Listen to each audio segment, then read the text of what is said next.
Hey everyone, welcome back to Fast Food and Barbecue.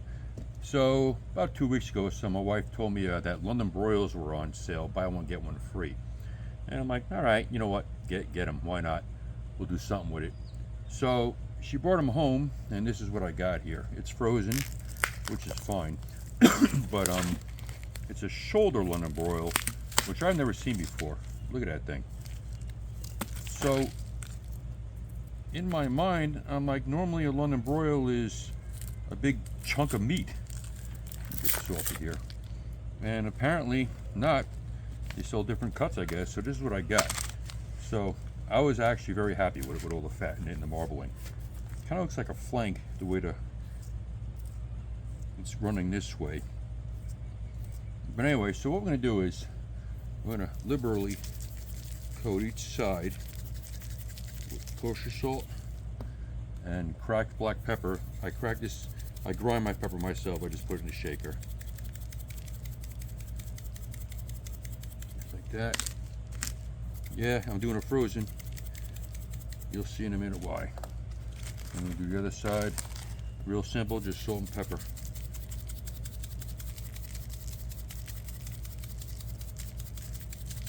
Get all the sides.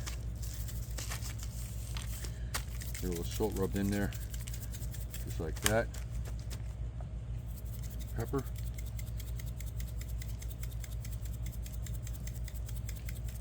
And that's it. So now what I'm going to do is I'm going to vacuum pack these and we're going to sous vide them. So what we're going to do is I got 2 bags ready here. I'm paranoid. From now on, I only use 2 bags. I use 2 bags when I sous vide stuff because one time I had a bag bust open on me and it wasn't pretty. So let's get this off the table here. I'm gonna put that guy in there. Like that. I'm gonna get this guy vacuum sealed. Take a little of this bag off here. All right. This guy's sealed up.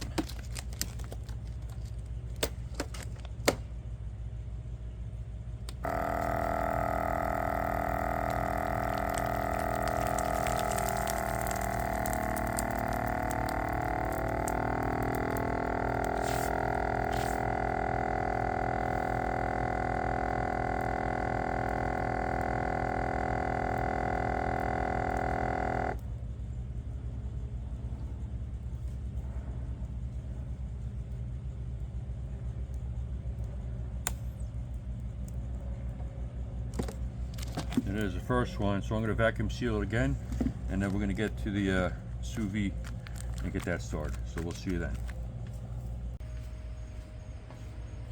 All right, now that our meat is double sealed, we're going to get this sous vide started. So I'm going to turn her on. We're going to set the temperature for 120. Yeah, we're going to go really rare on this.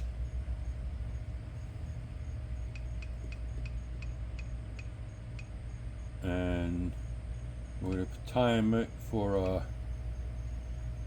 we're going to do 20 hours on this one.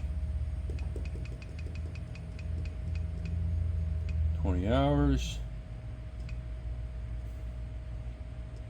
Start it. So we got temperature, temperature 120, and timer 20 hours, and we're started.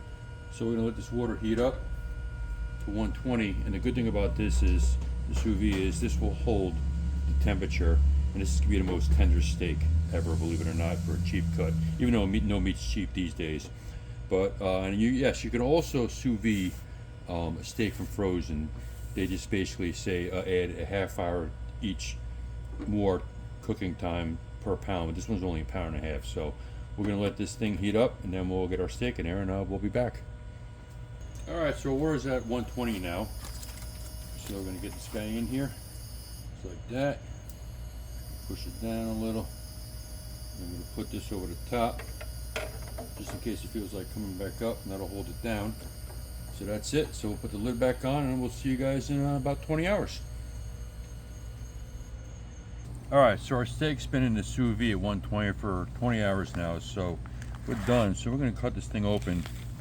First thing I want to do is, I double layered this thing, but you got a lot of juice in here, so I definitely want to save that. This basically all just good meat juice with the salt and pepper, and we're going to pretty much just baste the steak with that. But I want to show you what it looks like after being in the sous vide for 20 hours. So let's get this juice out.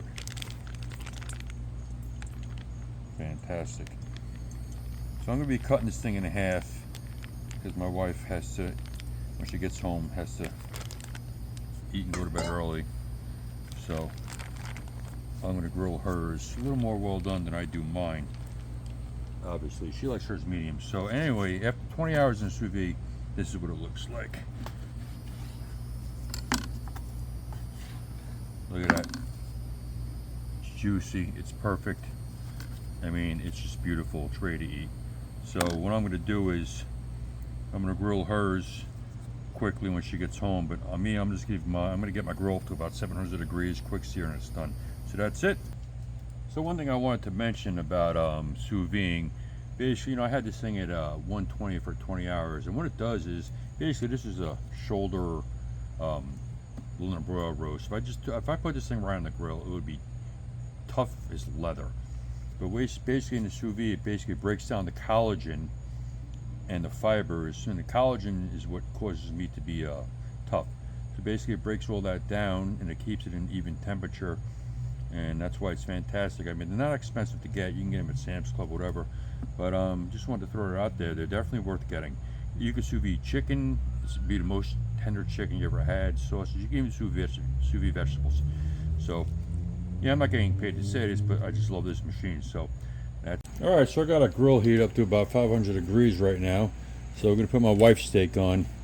Basically, what we're looking for is just a sear.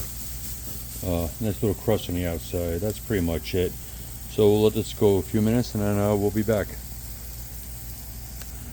All right, so my wife's steak's been on the grill for about maybe 5 to 7 minutes or so. I forgot to mention, I didn't salt and pepper these because they were sous vide with salt and pepper, and I vacuum packed them, so that's all sucked in there. So we're gonna give this another 2-3 minutes because she likes it medium, and then we'll be back and we'll slice it open and see how we did. We'll see you then. All right, our steak's off the grill. Let it rest for about 10 minutes. It looks a little rare, but I'm sure she'll eat it. So we got the grain going this way, so we're going to cut against the grain. Let's just slice this guy open. Yeah, that's perfect. She'll eat that. Looks good.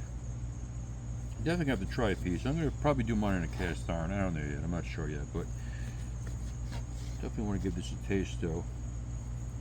Let's see if it's tender. I'm pretty sure it is. It looks tender. It looks like it's falling apart. And it's still.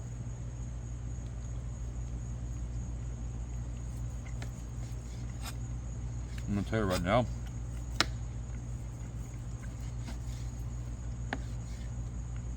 That is fantastic. It's got a nice beefy flavor. It seems like when you get a chuck roast or one of these cheaper roasts, to me, it always smells and tastes beefier to me for some reason. I don't know why, but anyway, that's it. And there we have it. So thanks for watching, and we'll see you soon.